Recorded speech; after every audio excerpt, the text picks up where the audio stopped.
Eu nasci em Castelo, no Espírito Santo, em 28 de fevereiro de 1943. E morei lá até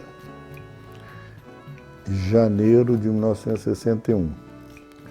Fiz os meus cursos primário, ginasial e científico em Castelo, no Grupo Escolar Nestor Gomes e no Colégio Estadual Escola Normal João Bley.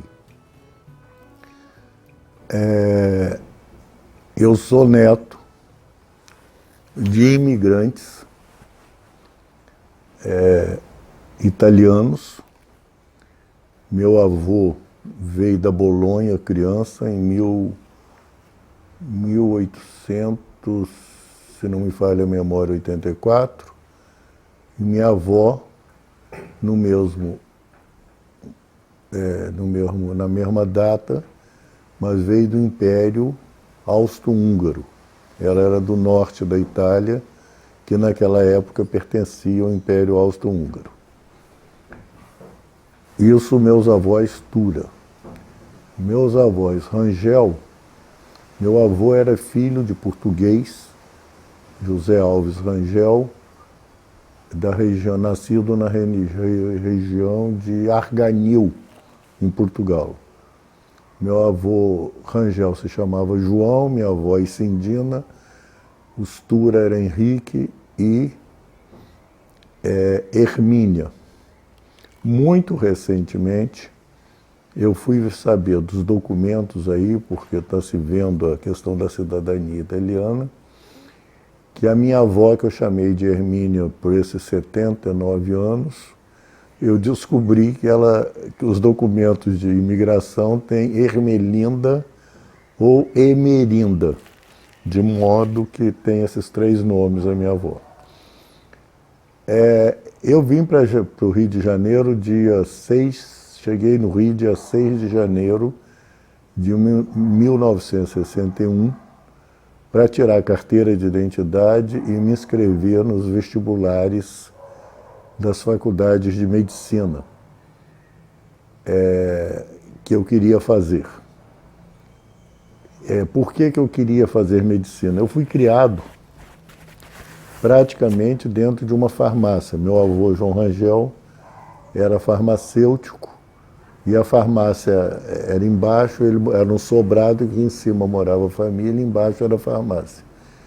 E eu tenho registro desde 7, 8 anos de já trabalhar na farmácia lavando vidros. Naquele tempo as farmácias formulavam praticamente todos os medicamentos que se vendiam. A indústria farmacêutica ainda era muito rudimentar. E aí eu fui pegando familiaridade com essas questões de saúde, de doença e etc. Então vim para o Rio e me inscrevi em todas as faculdades de medicina que tinha aqui, que na época eram 3, a Nacional de Medicina, a Medicina e Cirurgia e as Ciências Médicas. Eu fiquei reprovado no primeiro vestibular em todas as 3, em Biologia. Lá em Castelo, a gente não tinha biologia, a gente tinha ciências naturais.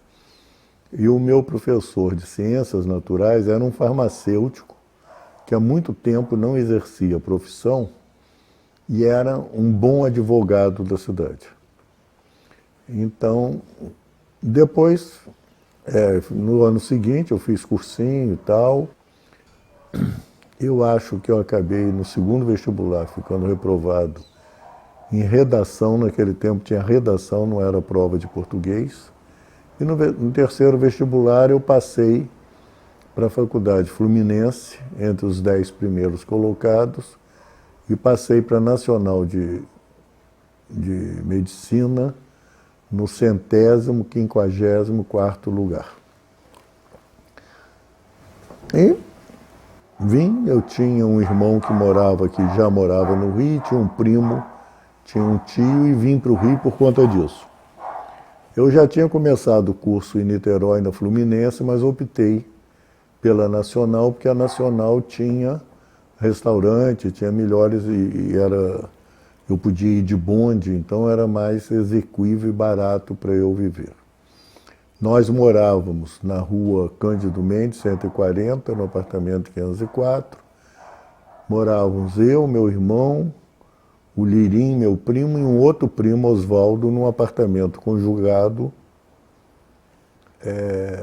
Então nós 4 nos dividíamos ali dentro. Eu já estava na faculdade e realmente quando houve o golpe, nós tivemos problemas sérios, né? Eu me lembro que o golpe foi dado no dia 31 de março e nós teríamos uma prova de microbiologia dia 1º de abril.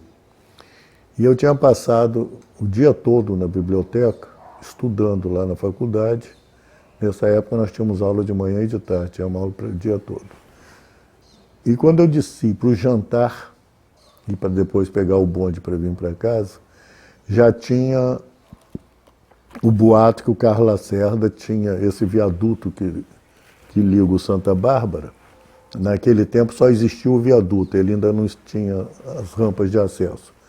Ele tinha colocado a polícia militar ali com sacos de areia armada, e quando a gente pegou o bonde para vir embora, a gente foi vendo a movimentação militar. Quando eu cheguei em casa, esse meu primo Lirinho, que hoje deve estar aí com uns 88 anos, por aí, ele estava ouvindo o rádio, o ministro da Guerra era o general Jair Dantas Ribeiro, que estava internado com problemas renais no Hospital dos Servidores. O Hospital dos Servidores do Estado, lá na Gamboa, lá naquela época, ele era o hospital de referência de tratamento das autoridades nacionais, Presidência da República, Ministro de Estado, etc.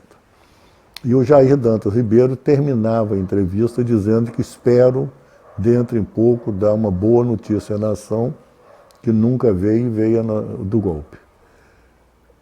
Nessa época, durante 63 todo, eu vendia na faculdade, também distribuía um jornal chamado Brasil Urgente, que era editado por um frade dominicano de São Paulo chamado Frei Carlos Josafá.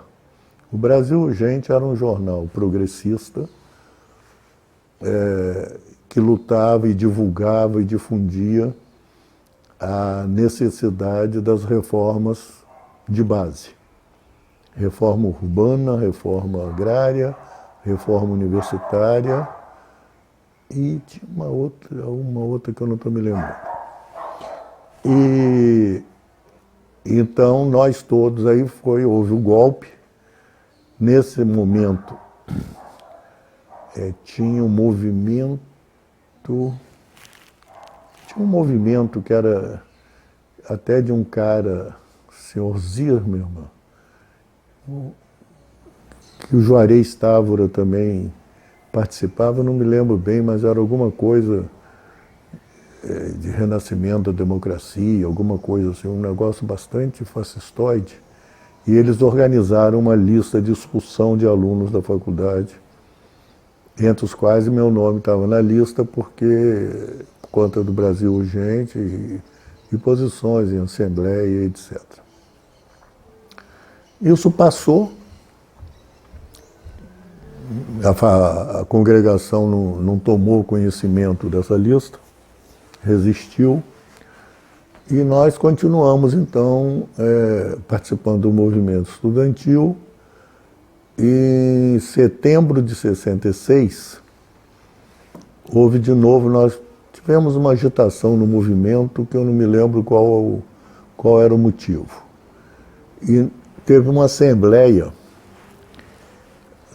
no campus da Praia Vermelha. Naquele tempo o campus da Praia Vermelha era o campus da universidade. E no Teatro de Arena.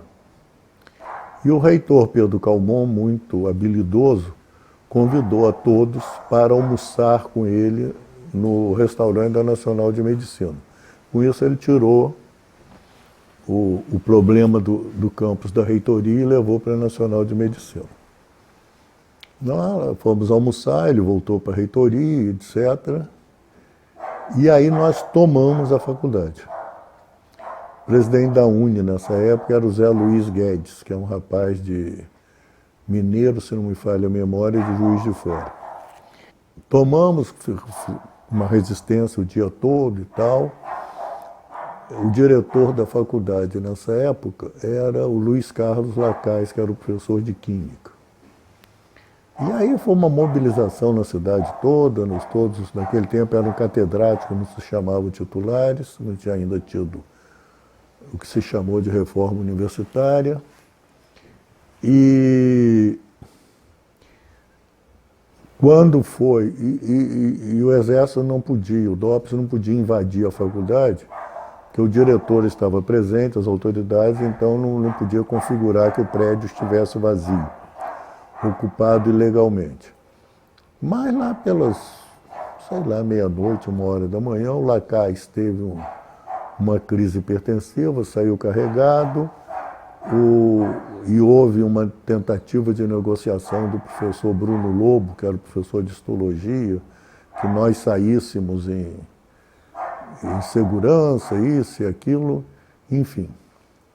Foi uma carnificina, porque eles fizeram um corredor polonês do 4º andar, onde tinha a biblioteca, até a Sears, onde hoje tem o shopping Botafogo, e desce cacetado em todo mundo que ia descendo ali. Talvez das pessoas que vocês conheçam, que estava lá hoje, nessa época, era o Luiz Antônio Cunha, um professor de Sociologia da Educação, da UFRJ, foi da UFRJ. Nessa época, Lourdes também já estava lá, nós estamos em 66. O ano de 66 também foi um ano trágico no Rio de Janeiro. No início do ano houve uma chuvarada, um temporal que foi um negócio assim de alagar a cidade, de descer a Rua das Laranjeiras, começava uma cachoeira no Cosme Velho, que ela vinha de cachoeira, não era inundada, não, cachoeira, até aqui no sul, no Instituto Nacional de Surdos. E parava, daqui a pouco, outra tromba d'água, aquilo vinha. E aí a Faculdade Nacional de Medicina fez um esquema de vacinação, e nós saímos em grupos de vacinação nos colégios, nos abrigos, etc. Tinha abrigo no Colégio Sion, aqui perto, e tinha o abrigo no Colégio São Vicente. Então nós fomos vacinar todo o pessoal, todos desabrigados no São Vicente e tal. E ali eu conheci... Não, aí vacinamos, né? Depois fomos para o Colégio Sion, tá? No São Vicente eu conheci Lourdes, ela estava lá. Eu já a conhecia antes, porque o golpe foi em março. Eu já tinha contato com a JUC, Juventude Universitária Católica. Início de maio, um domingo de 64, nós fizemos uma reunião da JUC, no Colégio São Vicente, JUC, JEC, que era Juventude Estudantil Católica, para reorganizar o movimento. E nesse dia eu conheci Lourdes, E eu me lembro que nós estávamos lá reunidos e de repente a gente ouve um barulho, era uma procissão, não era uma romaria de mulheres vestidas de azul e branco, como elas diziam, da cor do manto de Nossa Senhora, que desciam a rua Cosme Velho, no movimento de oração pela vitória da Revolução. Coisa bastante semelhante com os dias de hoje. Nós estávamos no São Vicente, chegamos lá naquelas varandas, ficamos olhando. O Colégio São Vicente, nessa época, tinha uma cozinha no subsolo. Então nós fizemos lá um encontro de dia inteiro. Não era Padre Almeida o diretor, acho que era o Padre Marçal. Mas o Almeida já morava lá e tinha o Hugo. Nessa época o São Vicente já estava protegendo foragidos, escondendo subversivo, como os que protestavam contra o golpe eram chamados, etc. E depois eu vou reencontrar Lourdes nessa vacinação que nós fizemos no Colégio São Vicente e no Colégio Sion. E que ela estava, a Lourdes, estava essa Maria Inês Gurjão, tinha várias pessoas que eu já conhecia se distribuindo nesses colégios. Logo depois nós começamos a namorar. Então nós estamos aí, em maio de 66 a gente começou a namorar, e 22. E nos casamos no ano seguinte, em junho, dia 24 de junho de 67. Esse namoro, apesar de ter sido curto, não foi muito fácil. Porque a Lourdes tinha problema na família pelas opções políticas e religiosas dela. Tá?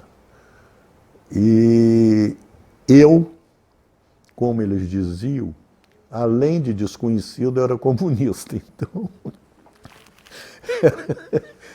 eu terminei medicina em 1968, em 19 de dezembro, já na vigência do AI-5. O AI-5 foi dia 13 de dezembro, que foi o dia da formatura da Faculdade de Ciências Médicas. Naquele tempo, essas formaturas eram todas no municipal, tal, aquilo era. E nós já nos formamos na vigência do AI-5. Nosso paraninfo era o professor Magalhães Gomes, e o professor tinha o paraninfo e tinha o patrono. Eram 2 discursos docentes e eles então leram o discurso já censurados. Eles iam lendo o discurso e de repente paravam e passavam páginas, lia de novo, então ficou tudo aquilo desconexo. O nosso orador de turma era um rapaz muito extrovertido, Cury, eu acho que é Amadeu Cury.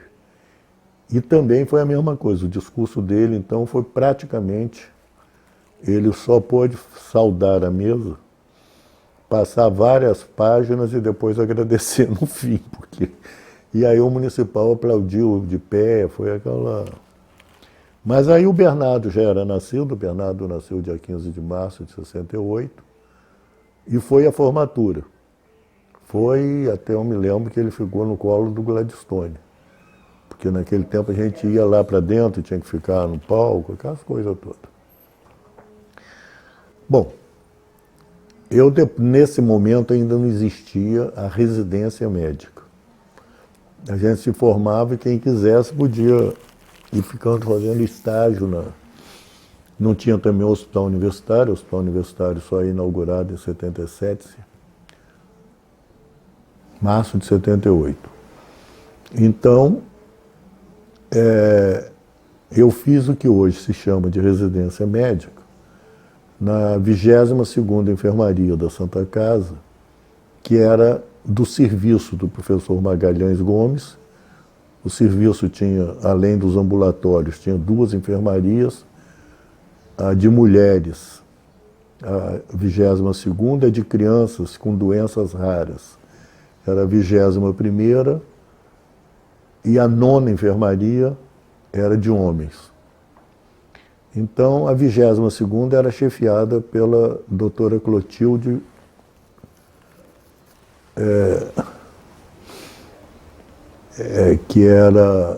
que gostava muito de mim, sempre me apoiava muito e tal. Então eu fiz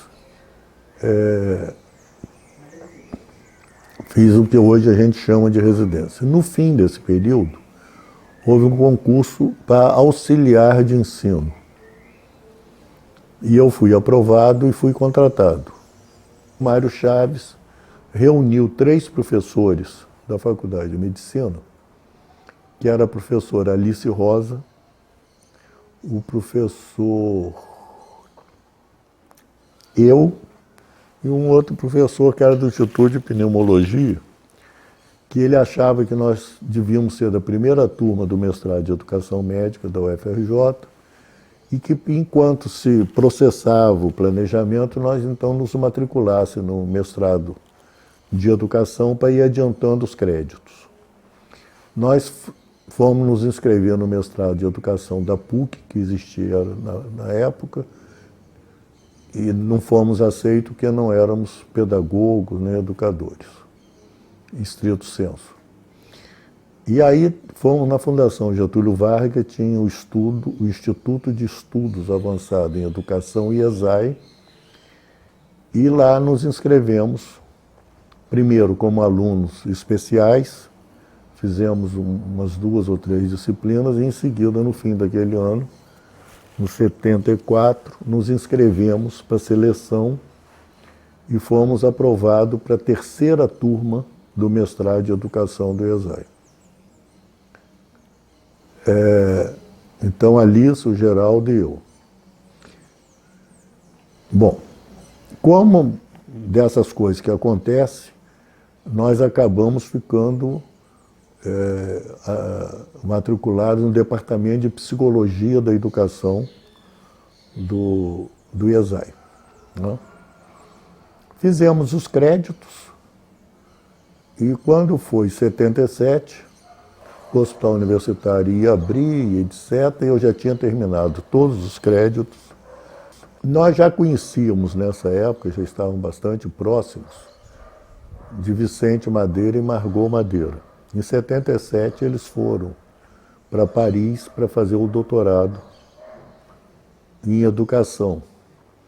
Margot Madeira voltou em 78 para organizar o trabalho de campo. Ela estava trabalhando com representações sociais de migrantes de retorno.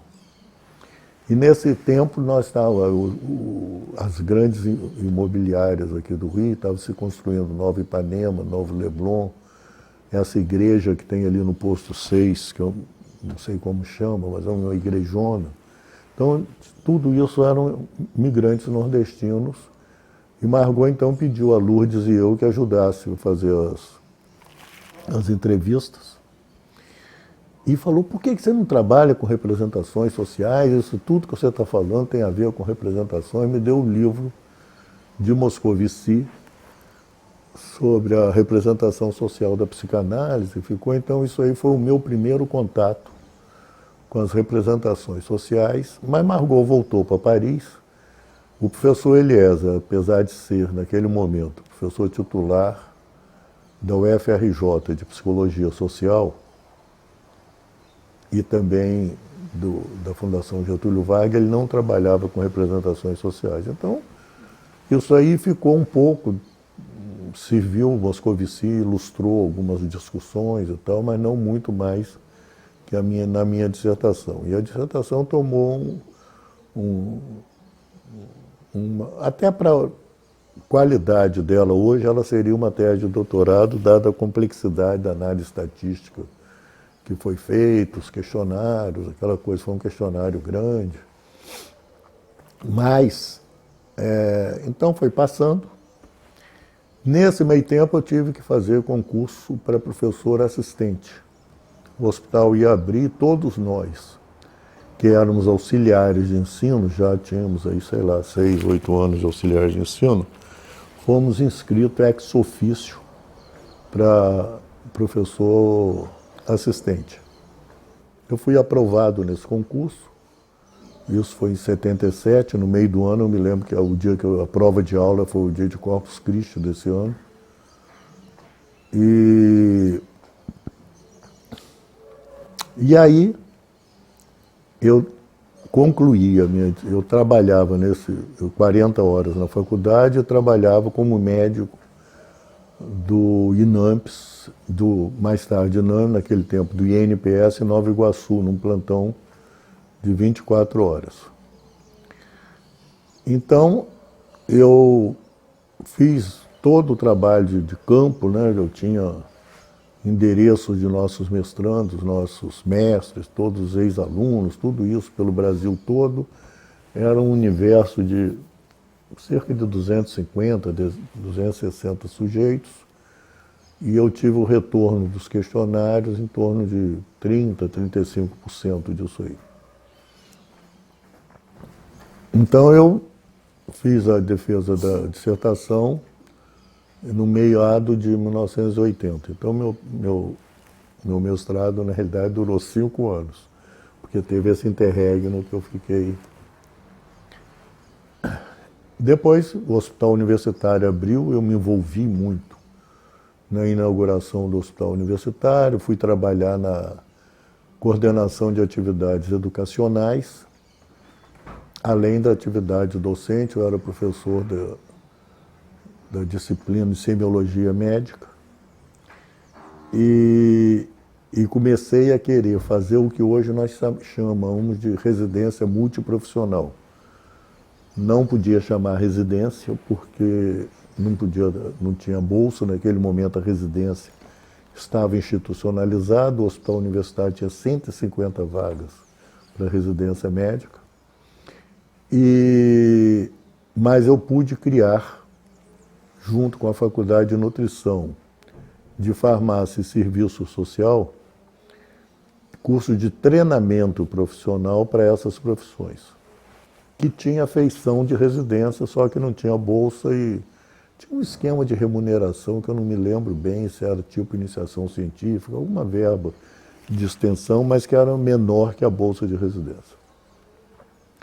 Esses cursos vingaram para a área de farmácia. Ele evoluiu para um curso de especialização em farmácia hospitalar e logo depois para um curso de mestrado.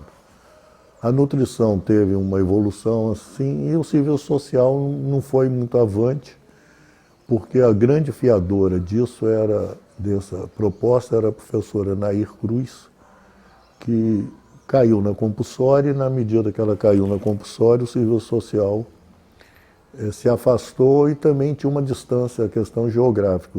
O serviço social, nessa época, até hoje, é no campus da Praia Vermelha, e nutrição e farmácia já estava no campo de Fundão. Então, a distância também teve esse afastamento. Logo depois, eu era concursado para o Departamento de Clínica Médica. Mas eu já não exercia nesse período, eu já tinha fechado o consultório, já não. Então, eu resolvi pedir transferência de departamento.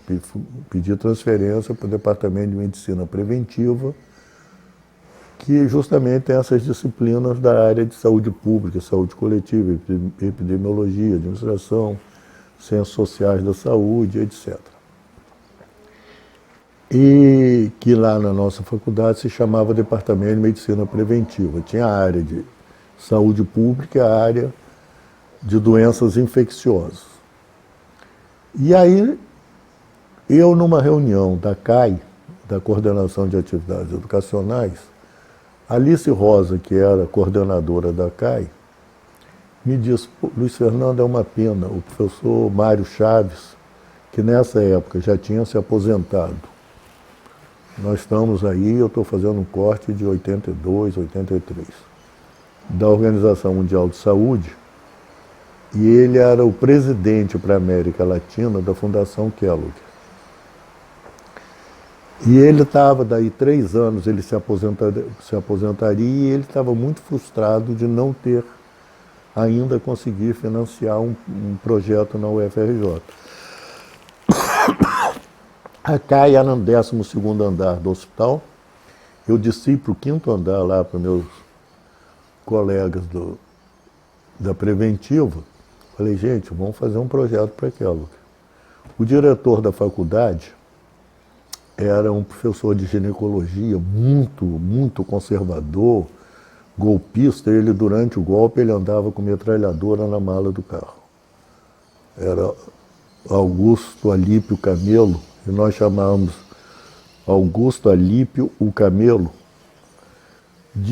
E o diretor de pós-graduação era a professora Leia Cora. Ambos disseram ao Mário Chaves que eles não tinham nenhum interesse em um projeto da Fundação Kellogg. Aí eu falei, gente, tem inclusive isso da faculdade. Aí entramos em negociação. Eu já conhecia o professor Mário Chaves anteriormente, na época do mestrado de Educação Médica, etc. Fui procurá-lo. Ele tinha um escritório ali na Rua México, mais ou menos em frente ao consulado americano, mas aquele edifício, um edifício grande, assim. E começamos a estabelecer contatos. Então, nos reunimos. Eu, a Diana Maú de Carvalho, a Dulce Helena Chiaverini, Volney Câmara e a Selma, que eu estou esquecendo o sobrenome dela, para começar a fazer o projeto Kellogg. O professor Mário Chaves conseguiu, para isso, um financiamento inicial de $150 mil. Desses $150 mil, nós tínhamos que dar alguma coisa entre 25 a 40 mil dólares para a Escola Nacional de Saúde Pública, para dar uma bolsa de absorção da professora Cecília Minaio. E tínhamos que dar uma bolsa de 15 mil dólares para o Instituto de Medicina Social da UERJ para financiar uma residência em tecnologia médica, em avaliação de tecnologia da saúde. O restante era nosso. O Dr. Mário se propôs nos assessorar na elaboração desse projeto, então nós fizemos um diagnóstico de saúde da Ilha do Governador, um diagnóstico de saúde da favela, que hoje a gente chama do Complexo da Maré, mas era só mesmo ali a Maré, não pegava Nova Holanda, não. Só a Maré, que tinha sido recentemente inaugurada. E, neste momento, por isso que eu falei que eu vou falar em redes, porque as coisas vão... Já existia o que nós chamamos do Partido Sanitário, que era uma coalizão de professores, pesquisadores, profissionais, discentes, discutindo a reforma sanitária do Brasil. E fomos criando corpo, quando um belo dia eu, Zé Noronha e Diana saímos para almoçar e decidimos que nós tínhamos que criar um Instituto de Saúde Coletiva na UFRJ. No outro dia eu amanheci com a cidade, com essa ideia, conversando com a Dulce Helena Chiaverini, com o Volney, a Diana mais medrosa, e resolvemos e fomos. Passamos então 87 e 88, 1987, 1988, discutindo com todas essas faculdades, além da a medicina era a última, criando e aí já estava a enfermagem junto, para discutir a criação de um núcleo de estudos de saúde coletiva. E aí o diretor da faculdade era o professor Rodolfo Rocco, mas que tinha uma oposição muito grande de um pessoal de direita, e o nosso grupo era chamado Os Vermelhos. Os Vermelhos estão se organizando muito. Era principalmente liderado pelo professor da cirurgia Humberto Perrota. E nós tínhamos medo que a Congregação da Medicina barrasse a criação do núcleo. Então nós tínhamos uma articulação com a odontologia, que era dirigida pelo Roberto Viana, com a Faculdade de Farmácia, que era dirigida pelo Levi Ferreira, e pela Faculdade de Enfermagem, a Escola Ana Nery, que era a dona Vilma Carvalho, que caso a medicina não criasse, essas 3 escolas, 3 faculdades, criariam o núcleo. Mas a gente conseguiu driblar, nós tivemos, nosso chefe de departamento era o Valber Vieira, de repente ele já termina o mandato e entra outro chefe de departamento. O Valber era o diretor da divisão de saúde comunitária do hospital e era um cara muito habilidoso para diálogo, para articulações e tal. Talvez vocês, se eu falar que ele era um médico de Betinho, vocês lembrem do filme e consigam localizá-lo.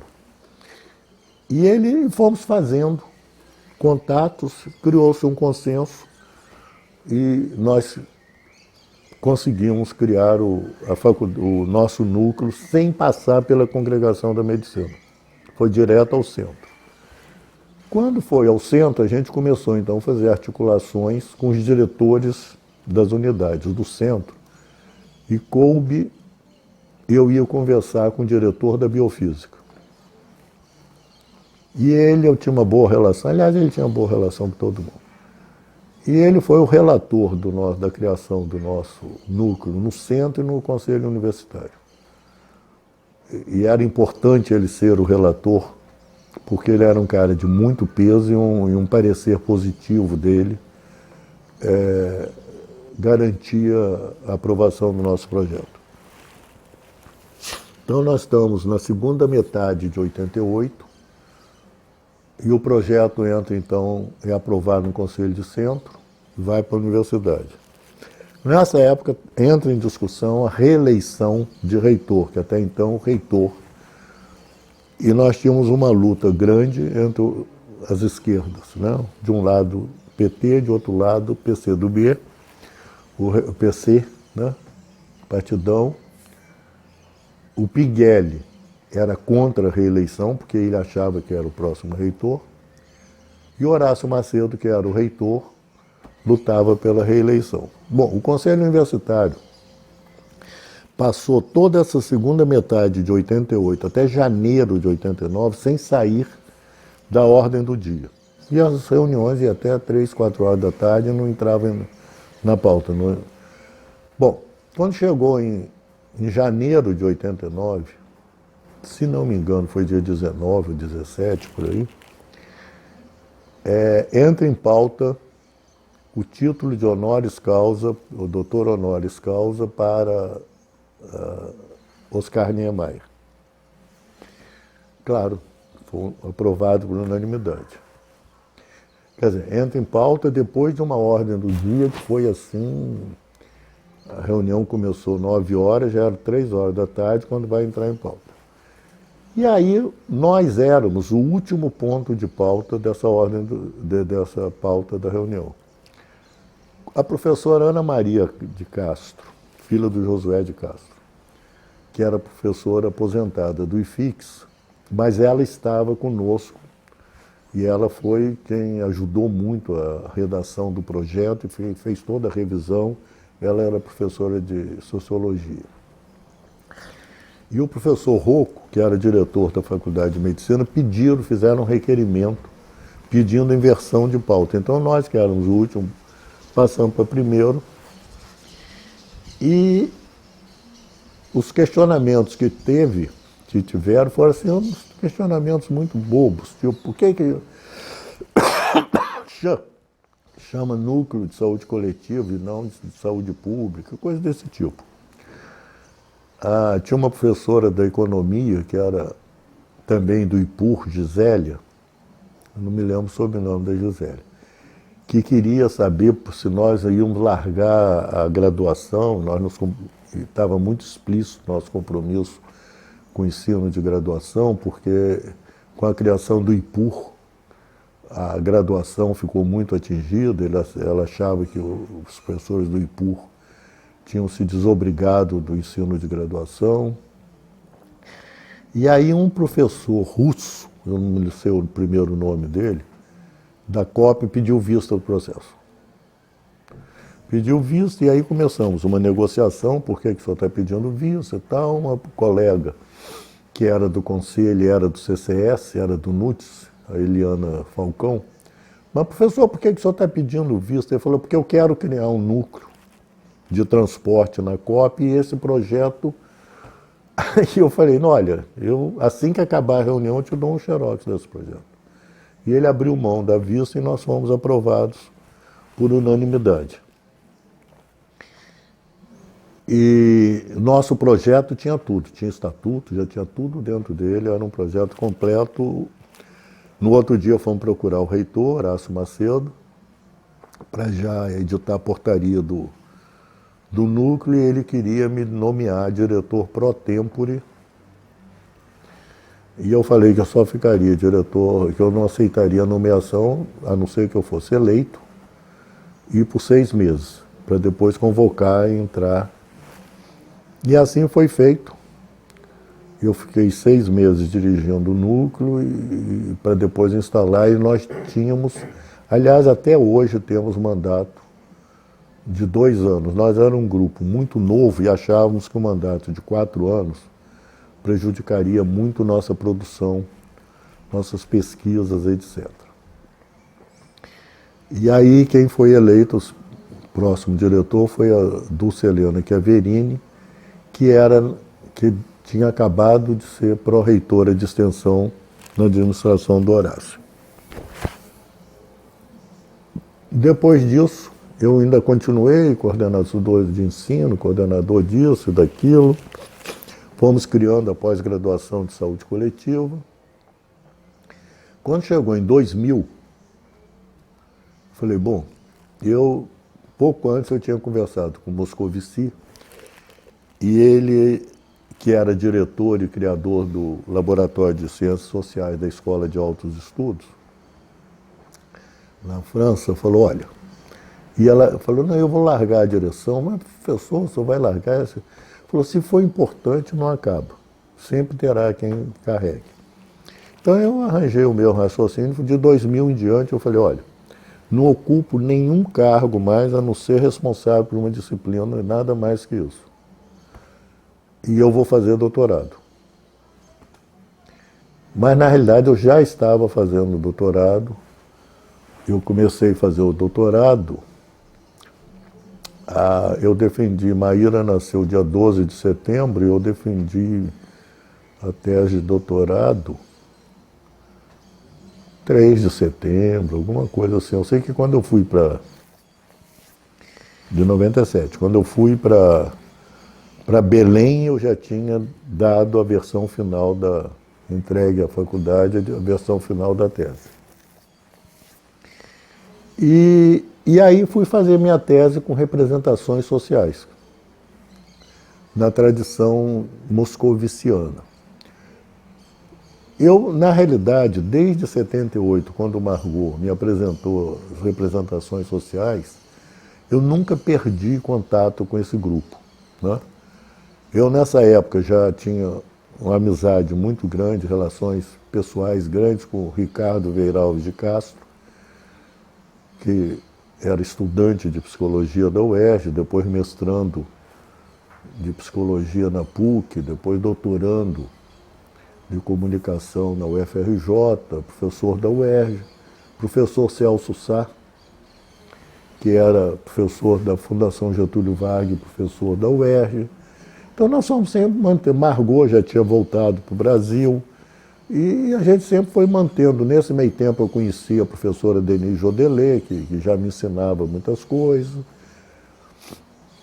Conheci o Sérgio Moscovici, e aí o NESC já era criado, e nós tínhamos um projeto de saúde muito grande em São João de Meriti, e que fizemos um diagnóstico de saúde de São João de Meriti junto com a Federação de Associação de Moradores. E numa noite, nós levamos Moscovici e Denise Jodelet, em São João de Meriti, para uma reunião com a diretoria da federação, uma reunião ampliada. Então eles levaram todos os diretores da federação e mais aquelas reuniões ampliadas que a gente faz, né? Eles ficaram maravilhados, o Moscovici cada diretor de área daquele que falava, ele perguntava qual a escolaridade desse a gente é primário, é ginásio, é não sei o quê. Ele falava, mentira. Então, quando o diretor de cultura foi falar, era um preto, assim, com a cara larga, uma barba rala, mais grande. Ele ficou assim, alucinado. E gostou. Aí, ao fim dessa reunião, ele falou, vocês aqui no Brasil chamam isso de extensão.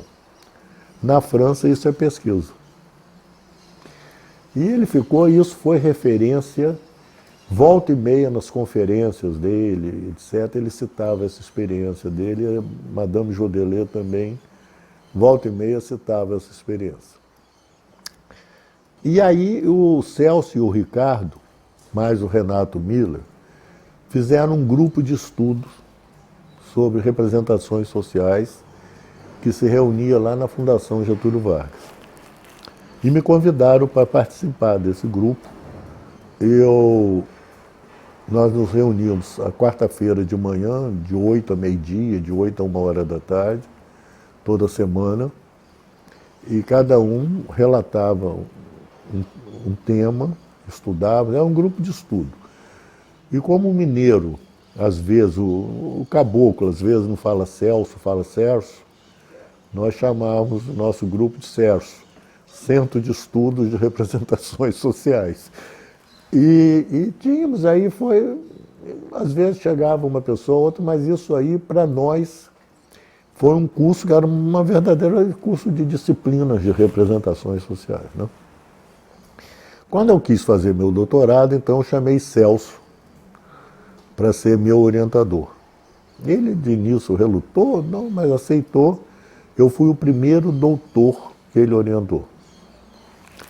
E então eu já tinha, nesse meio tempo, com a criação do NESC, etc., nós tínhamos já alguma experiência em lidar com programas de diagnóstico e tratamento da epidemia da AIDS. Já tínhamos, inclusive, promovido um curso de língua portuguesa para diagnóstico e controle da epidemia, que tivemos alunos brasileiros, alunos dos vários países africanos de língua portuguesa.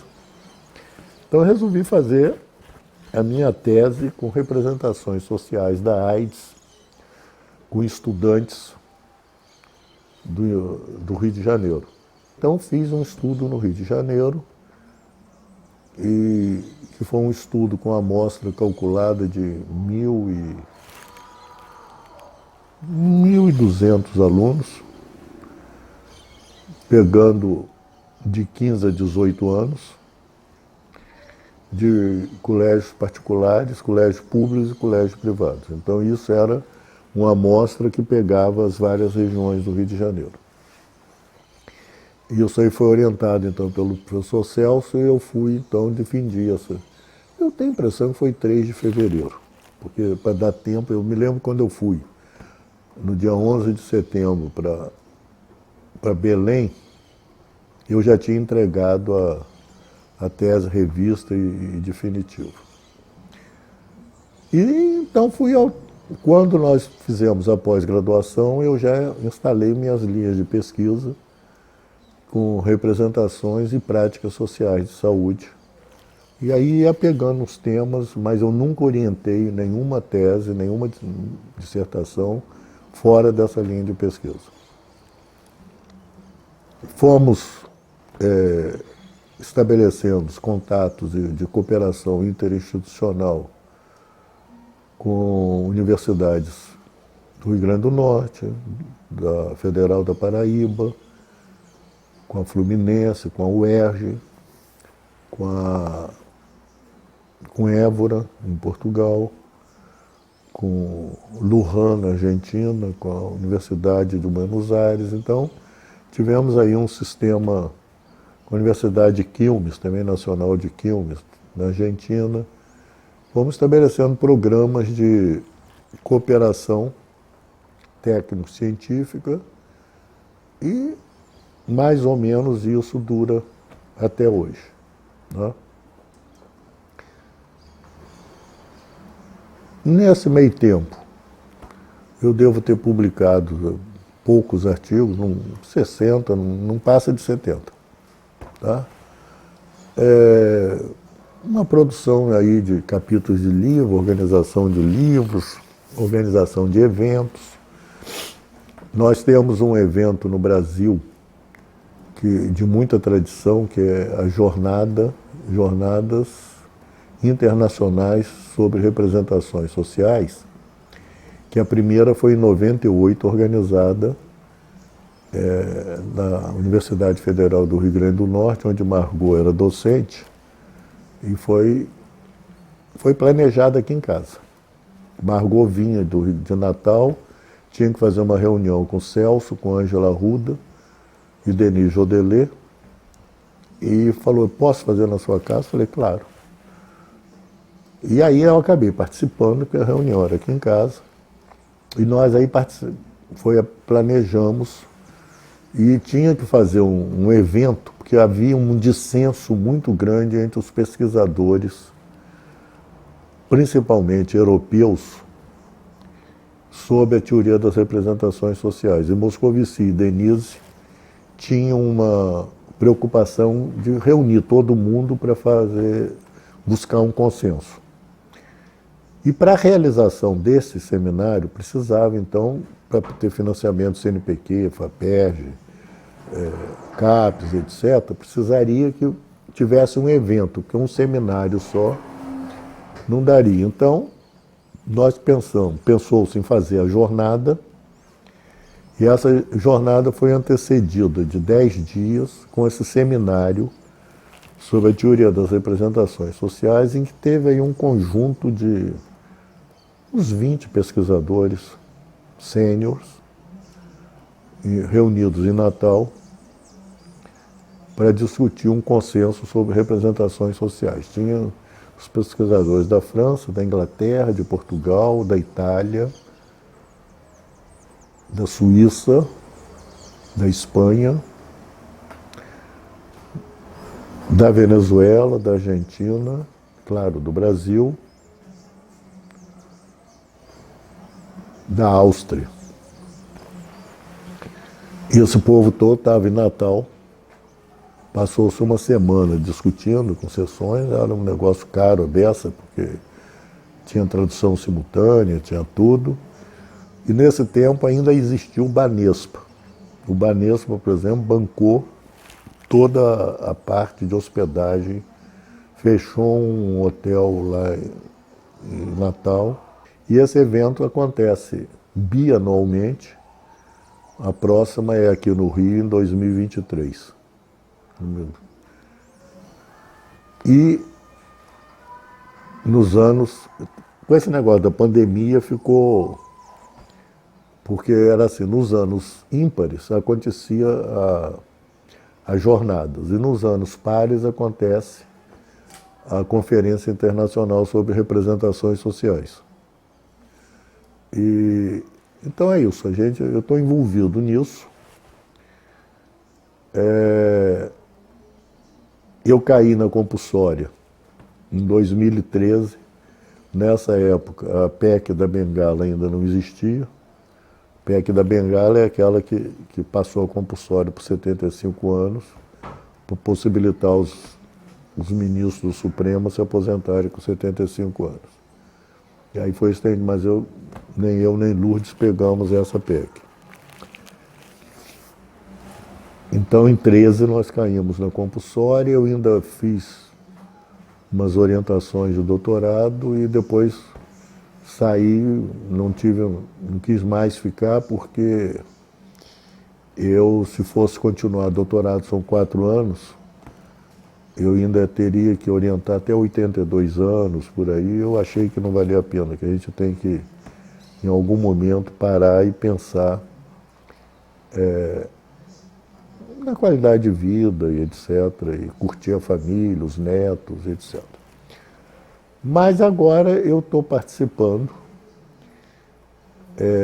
do mestrado profissional de gerontologia da Universidade Federal da Paraíba, que é um dos núcleos que nós sempre mantivemos uma cooperação técnico-científica. Ele está precisando de ampliar o corpo docente, etc., pediram uma ajuda, eu concordei, deu ficar mais uns 2 anos, não mais que isso. Então, mais ou menos é isso. Bom, nessa trajetória, eu fiz também, antes de fazer mestrado em educação e doutorado em medicina, eu fiz alguns cursos de aperfeiçoamento e de especialização. Como eu era médico do INAMPS, eu fui obrigado a fazer um curso de especialização em medicina do trabalho, que eu fiz na PUC no ano de 1974. Depois, eu também fiz um curso de aperfeiçoamento de administração de sistemas de saúde na escola. O Estado brasileiro já foi muito desmontado. O Estado do Rio de Janeiro, a Secretaria de Saúde, já teve uma escola de aperfeiçoamento de pessoal, que era ali perto do Rio Sul. Então, eu fiz lá um curso, 360 horas, de administração de serviços e sistemas de saúde.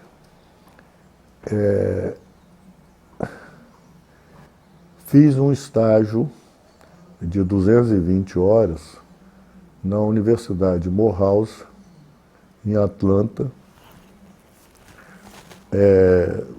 para estudar a prevenção de AIDS e droga. Que foi uma coisa muito curiosa, porque quando eu tive a oportunidade de ver como que os Estados Unidos é desigual. Quando a gente sai do centro de Atlanta, e olha que Morehouse era uma universidade de pretos. Esse estágio era o CDC e a Universidade de Morehouse.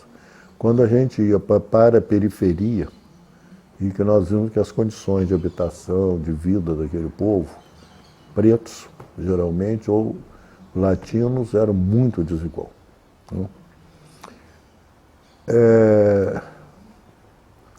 Também fiz um curso que tinha uma sigla CIAMES, que era um curso de aperfeiçoamento de ensino de educação média, que foi dado pela Fundação Getúlio Vargas. E esse curso foi muito interessante, foi quando eu conheci, que eu me aproximei do professor Vicente Madeira. Eu tinha conhecido ele uns meses antes, em outubro, como padre. Nesse tempo, Letícia ainda não era nascida, só tinha o Bernardo. Eu era médico de umas freiras ali na rua, perto da Cruz Vermelha, onde tinha um convento de freiras vicentinos. E elas fazem renovação de votos todo ano, e o padre Madeira ia celebrar a missa de renovação de votos, e então, nesse dia, eu conheci o padre Madeira. Até então, não conhecia o padre Madeira. No semestre seguinte, em março, quando eu vou me matricular, começo o curso de aperfeiçoamento de educação médica, na Fundação Getúlio Vargas, o professor de filosofia da educação era o professor Vicente Madeira, que já não era mais padre.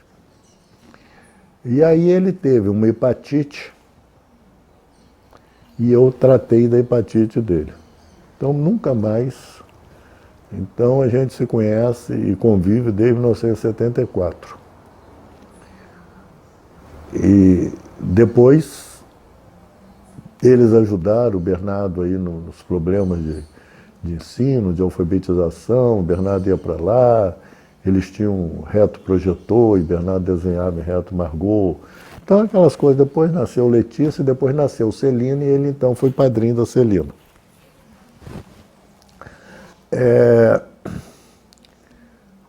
Bom, então fiz o mestrado, doutorado, com essas cooperações todas. Houve um tempo que a gente ficou com a universidade em Portugal. Você não tem professor titular, ainda tem professor catedrático, mas só as faculdades determinadas que têm. As profissões com mais cunho técnico não tem professor catedrático, tem professor coordenador. E lá em Évora, em faculdade de enfermagem, tinha um centro de pesquisa em Ciências da Saúde, e houve tempo que eu, mais a professora Antônia, do Rio Grande do Norte, mais a professora Socorro, não, professora Antônia da Paraíba e Socorro do Rio Grande do Norte, ficamos como professores coordenadores desse centro de pesquisa em saúde. Depois eu mesmo pedi para sair, acho que foi ali por 20, 19, por aí, eu pedi para sair. Foi um período, eu fui professor visitante extraordinário na Universidade Nacional de Lujan, acho que 17 ou 18. E tem esses programas, esses congressos, tudo isso. Bom, esses ajudei, participei de vários eventos, de organização de muitos eventos na área de representações sociais e saúde, com muita proximidade com a Universidade Federal da Paraíba, e quando que me concedeu, em 2019, porque eu estava pensando se foi antes ou depois da pandemia, a pandemia foi em 20, então é isso. Em abril de 19, o título de doutor honoris causa, que é um título que eu fiquei muito vaidoso de ter recebido, ter sido outorgado, foi aprovado por unanimidade pelo Conselho Universitário, e acabou que foi uma festa muito bonita, muito gostosa, todos os filhos, netos, genros estiveram presentes. E ainda hoje eu tenho, é muito interessante, porque na realidade a Universidade Federal da Paraíba eu mantenho contato desde 1987, quando o professor Vicente Madeira foi pró-reitor de pós-graduação. Ele fez um encontro de pró-reitores de pós-graduação e eu fui participando do grupo do IESAI, que representava o IESAI nesse encontro. Então, nessa época eu já tinha contato com a Universidade Federal da Paraíba. Depois a Universidade Federal da Paraíba foi o lugar que recebeu a teoria das representações sociais no Brasil, com dois eventos. Um primeiro evento, a professora Denise Jodelet visitava a Venezuela, em Caracas, a convite da professora Maria Auxiliadora Branches. A gente chama de Malx, por isso que eu estava querendo lembrar o nome dela. E, então, ela foi convidada pela professora Ângela Arruda e pela professora Margot Madeira. Ângela Arruda era professora em Campina Grande, na Paraíba, e Margot Madeira era professora da Faculdade de Educação, Departamento de Educação da Federal da Paraíba, para visitar João Pessoa. Isso aí foi em 1982, foi quando a teoria foi recebida no Brasil. Logo em seguida chegou o Edson de Souza Filho, que foi o primeiro orientando brasileiro de Moscovici. A Maria Auxiliadora Branches foi a primeira orientanda de língua latino-americana, de língua espanhola, da Venezuela, e o Edson, latino-americano de língua portuguesa no Brasil. Então a Paraíba, João Pessoa e Campina Grande acabou sendo o berço, né? Foi quem recebeu a teoria no Brasil, né? Depois disso, Madame Jodelet vai para Santa Catarina, etc., e estabelece logo um contato com o Rio de Janeiro através do professor Celso Sá, em São Paulo, com a professora, me esqueço o nome dela, era uma professora comunista muito interessante, marxista.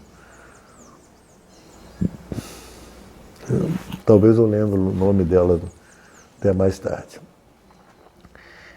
E aí então foi estabelecendo esse eixo Rio-São Paulo-Paraíba, né? E teve uma reunião na UERJ da Abrapso, em 1988, eu acho que foi 87, foi a primeira vez que eu apresentei um trabalho em congresso sobre representações sociais. Me lembro que a Lourdes também apresentou um trabalho. E nessa oportunidade eu conheci a Ângela Arruda, que até então eu não a conhecia, só a conhecia de nome. É isso mesmo, foi quando veio Moscovici, veio Jodelet, e que depois nós tivemos essa visita que eu já relatei em São João de Meriti.